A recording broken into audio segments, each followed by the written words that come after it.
Welcome to Burlap Teachers. Enjoy the video. In this video, I will explain how to make hot sauce homemade. We'll cover everything from selecting your peppers to bottling your finished product. Making your own hot sauce is a rewarding experience, allowing you to customize flavors and heat. Get ready to transform simple ingredients into a fiery condiment that will impress your friends and family.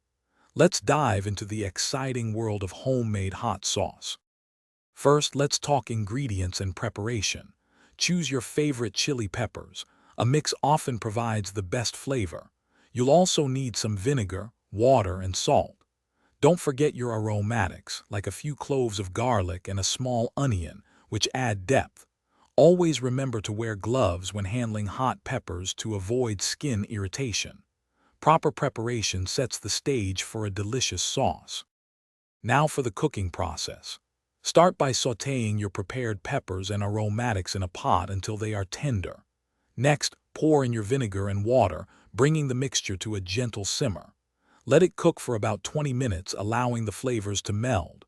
Once cooled slightly, carefully transfer everything to a blender and process until you achieve a smooth, consistent texture. Strain for an extra refined sauce. For an even deeper flavor, you might consider fermenting your hot sauce for a few days or weeks. This adds a wonderful tang and complexity. Once your sauce is ready, pour it into sterilized bottles, leaving about 1/2 inch of headspace. Seal them tightly and store in the refrigerator. Your homemade hot sauce can last for several months. Remember to check the description below for a link to Darn Tough Socks and other great deals. Thanks for watching and happy saucing. Thanks for watching. Consider subscribing if this video helped you.